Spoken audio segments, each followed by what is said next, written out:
నమస్కారం. ముందుగా అందరికీ ఉగాది శుభాకాంక్షలు. శ్రీ పరాభవనామ సంవత్సరంలో ద్వాదశ రాశుల వారందరికీ ఏ విధంగా ఉండబోతుందో తెలుసుకుందాము. తెలియజేయడానికి మనతో ఉన్నారు ప్రముఖ ఆధ్యాత్మికవేత్త, జ్యోతిష్య మరియు వాస్తు పండితులు, జ్యోతిష్య రత్న బిరుదాంకితులు శ్రీమతి డాక్టర్ సోరంపూడి భానుకోటేశ్వరి అమ్మ ఉన్నారు. మాట్లాడదాం. నమస్కారం అమ్మ. జై శ్రీరామ్. శ్రీమాత్రే నమః. శ్రీ గురుభ్యో నమః. అమ్మ, ఉగాది వస్తుంది. ఉగాది సంవత్సరం అంతా మన శ్రీ పరాభవనామ సంవత్సరం అంతా ద్వాదశ రాశుల వారందరికీ కూడా ఏ విధంగా ఉండబోతుందో తెలుసుకుందాము. అసలు ఈ ఉగాది గ్రహస్థితి ఎలా ఉండబోతుంది సంవత్సరం అంతా?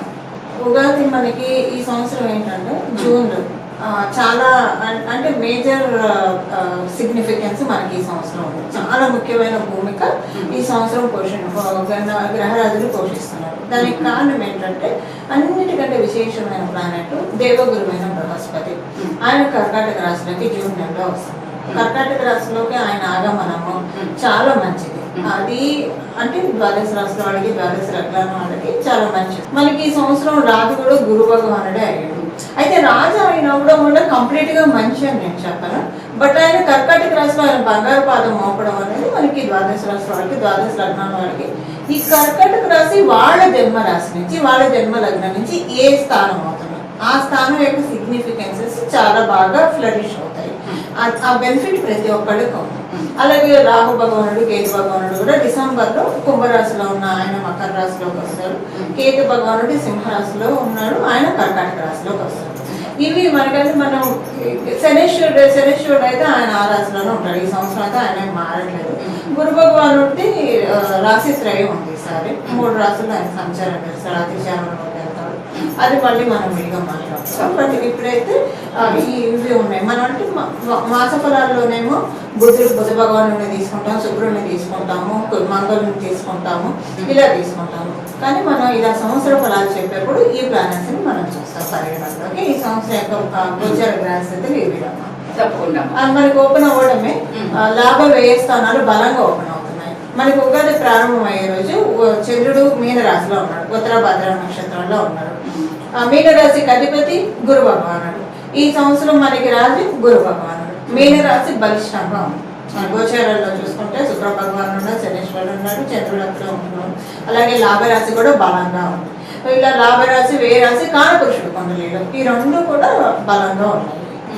తప్పకుండా. మా శ్రీ పరాభవనామ సంవత్సరంలో మిథున రాశి వారందరికీ ఏ విధంగా ఉండబోతుంది? మిథున రాశి, మిథున లగ్నాన్ని పుట్టిన వాళ్ళకి ఈ సంవత్సరం వీళ్ళ మాటకి విలువ పెరుగుతుంది. జూన్ తర్వాత నుంచి ఎస్పెషల్లీ వీళ్ళు మాట్లాడిన ప్రతి మాటకి కూడా విలువ పెరుగుతుంది. ఎప్పుడైనా మన మాటకి గౌరవం, విలువ ఉండాలి. ఇంట్లో ఎస్పెషల్లీ ఉంటుంది. ఇంట్లో వాళ్ళు వీళ్ళని అంటే ఎప్పుడు చేయరని కాదు, ఈ సంవత్సరం ఇంకా పెరుగుతున్నాయి జూన్ నుంచి. ఇప్పుడు అంటారు కదా, ఇంట గెలిచి రచ్చ గెలవాలి అని చెప్పి. ఇంట గెలిచే సమయం, ఇంట గెలవడం వీళ్ళని రచ్చ కూడా గెలిపిస్తుంది అనమాట. అంటే బయట, ఇంట్లో, 2 చోట్ల కూడా వీళ్ళకి అనుకూలమైన పరిస్థితులు వీళ్ళు చూడబోతున్నారు. లోన్స్ ఏవైనా ఉంటే కనుక లోన్స్ బర్డెన్ తీరే సమయం ఉంది. అలాగే లోన్ అప్లై చేయాలంటే అది వీళ్ళకి ఎవరైనా లోన్ అప్లై చేయాలనుకున్నా కూడా ఇది మంచి టైం. వీళ్ళకి ఎవరైనా డబ్బులు ఇవ్వాలి, ఇవ్వట్లేదు అంటే అది ఈ సమయంలో ఇస్తారు. ఎవరితోటి కూడా అందరితోటి సమమైన స్థితి ఉంటుంది. వీళ్ళకి అందరితో సమమైన స్థితి అంటే ఎవరు కూడా ఎనిమీస్ గా అనిపించరు, అపోనెంట్స్ గా అనిపించరు. అందరితోటి మంచి రిలేషన్ మెయింటైన్ అవుతుంది. అంతకుముందు వీళ్ళెవరినైనా అపోజ్ చేసినా లేదా వీళ్ళని ఎవరైనా అపోజ్ చేసినా 2 ఉండొచ్చు కదా, అదంతా ఇప్పుడు సర్దుమణిగిపోతుంది. అంత నార్మల్ గా ఉంటుంది. ఇదొకటి వీళ్ళకి చాలా సంతోషాన్ని కలిగిస్తుంది. కాంపిటేటివ్ సక్సెస్ చాలా బాగా ఉంది. ఎవరైనా మిథున రాశిలో పుట్టిన వాళ్ళు దేవాదాయ, ధర్మాదాయ శాఖల్లో ఎవరైనా ఉంటే కనుక వాళ్ళకి ఈ సమయం చాలా బాగా ఉంటుంది. అలాగే ధర్మ ప్రచారకులుగా ఎవరైనా ఉన్నా, స్పిరిచువాలిటీకి సంబంధించిన ఏ బెల్లో వాళ్ళు ఉంటే కనుక, ఏ క్యూబ్లో వాళ్ళు ఉంటే వాళ్ళందరికీ కూడా ఈ సంవత్సరం చాలా బాగా ఉంది. అంటే మిగతా వాళ్ళకి బాగుండదు కాదు, మిగతా వాళ్ళకి కూడా బాగుంటుంది. ఎస్పెషల్లీ ఈ పొజిషన్స్ లో ఉన్న వాళ్ళకి, అధ్యాపక రంగంలో ఉన్న వాళ్ళకి, వీళ్ళందరికీ కూడా చాలా బాగా ఉంది. అలాగే మిథున రాశిలో పుట్టిన వాళ్ళకి, సాఫ్ట్వేర్ రంగంలో ఉన్న వాళ్ళకి ఈ సంవత్సరము గడ్డు నుంచి బయటపడతారు. ఇప్పుడు మనకి మార్కెట్లో రకరకాల కండిషన్స్ మనం చూస్తున్నాం కదా, వీళ్ళకి అది పెద్దగా ఇంపాక్ట్ చూపించదు. ద్వితీయంలో ఉన్న గురు భగవానుడు ఉచ్చులో ఉండడం వల్ల ధనపరంగా సోర్సెస్ ఎప్పుడైనా మనకి ద్వితీయ స్థానం సోర్సెస్ ని చూపిస్తుంది. మంచి సోర్స్ వీళ్ళకి ఆపర్చునిటీస్ క్రియేట్ అవుతాయి. అంటే వృత్తిపరంగా ఇప్పుడు సోర్సెస్ ఉంటేనే కదా మనం సంపాదించుకునేది. అది ఈ సంవత్సరం మిథున రాశి మిథున లగ్నంలో పుట్టిన వాళ్ళందరికీ కూడా చక్కగా ఉంది. చక్కటి ఆరోగ్యము అన్నీ కూడా చక్కగా ఉంటాయి. సరే అమ్మ, ఈ రాశి వారు ఎలాంటి పరిహారాలు చేసుకుంటే మంచిది? రమ, ఈ సంవత్సరం మనకి గోచారంలో 4 గ్రహాలనే మనం తీసుకుంటాం కదా ఉగాదికి. ఇప్పుడు శనేశ్వరుడు ఇప్పుడు ఈ రాశులు వచ్చినప్పుడు అంటే ఉచ్చక్షేత్రానికి వచ్చినప్పుడు స్వక్షేత్రానికి వచ్చినప్పుడు కామన్ రెమెడీస్ చేసుకుంటే సరిపోతుంది. ద్వాదశ రాశి వాళ్ళు ద్వాదశ లగ్నాలు.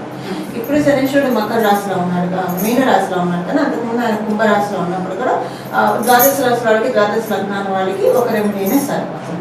ఇప్పుడు ఈ పాయింట్ ఎందుకు చెప్తున్నానంటే బృహస్పతి దేవగురువైన బృహస్పతి కర్కాటక రాశిలో వస్తున్నాడు కాబట్టి ఆయనకు సంబంధించి చేసుకుంటే మామూలుగా కూడా మనకి పరాశర సంహిత ఏం చెప్తున్నట్టేనమ్మా, జన్మజాతకంలో ఏ గ్రహం ఎలాగన్నా ఉండనియండి, ఒక గురుబలం ఉంటే వాళ్ళు కొండ చర్యల మీద ఉండి పడిపోయే ఇదిలో ఉన్నా సరే ఏదో ఒక శక్తి వచ్చి వాళ్ళని కాపాడేస్తాను. ఇప్పుడు చూడండి, లైఫ్ లో అన్ని కష్టాలు చుట్టుముట్టినప్పుడు ఏదో ఒక చిన్న ఇది దొరుకుతుంది, ఒక దారం దొరుకుతుంది, బయటపడిపోతారు. ఒక్కోసారి కష్టాలు చుట్టుముట్టే కూడా భగవంతుడు వాళ్ళని దాంట్లోంచి ఈశ్వరుడు లాగేసి వాళ్ళకి ఒక అద్భుతమైన పాత్రను కూడా చూపిస్తారు. అది గురుబలం ఉన్న వాళ్ళకి సాధ్యమవుతుంది. ఇప్పుడు గురుబలం గోచారంలో తటస్థిస్తూ ఉంది.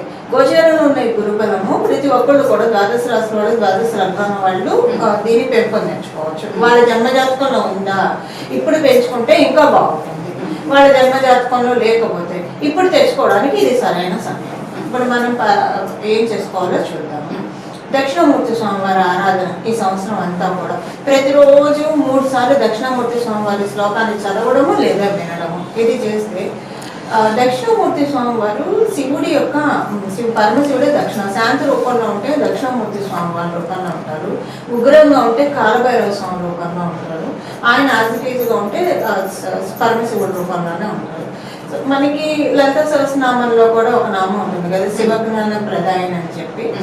శివజ్ఞానం కలగడం అంటే ఏంటి? జరామరణం నుంచి మనం బయటపడడం. జరామరణం నుంచి అంటే పుట్టుక వీటి నుంచి లైఫ్ సైకిల్ నుంచి మనం బయటపడడం. ఆయువు, జర అంటే మనకి ఆయువు అంటే ఆయువు. ఇప్పుడు కొంతమంది 40 ఏళ్ళు ఉన్నా కూడా 20 ఏళ్ళ లాగా ఉంటారు. అలాగంటే ఏజ్ తగ్గినట్టు కంటే దీనంతా కూడా మనకి జరామరణం వీటన్నిటి నుంచి బయటపడేసేది దక్షిణామూర్తి స్వామివారు. దక్షిణామూర్తి స్వామివారికి సంబంధించిన నామాన్ని చెప్తాను. అది కూడా ప్రతిరోజు ఏ పని చేస్తూ ఉన్నా సరే మనసులో అనుకుంటూ మన పనులు మనం చేసుకుంటే చక్కటి ఫలితాలు ఉంటాయి. లేదా దత్తాత్రేయ స్వామివారిని, కృష్ణుడిని, రాఘవేంద్ర స్వామివారిని, సాయిబాబాని ఆరాధించేవాడు సాయిబాబాని, ఇలా ఏ గురువుని, సరస్వతి అమ్మవారినైనా ఆరాధించవచ్చు. మెయిన్ గురువులకి సంబంధించిన ఆరాధన ద్వాదశ రాశి వాడికి ద్వాదశ లగ్నాల వాడికి చక్కగా ఉంటుంది. దక్షిణామూర్తి స్వామివారి శ్లోకాన్ని 3 సార్లు చదువుకోవాలి ప్రతిరోజు.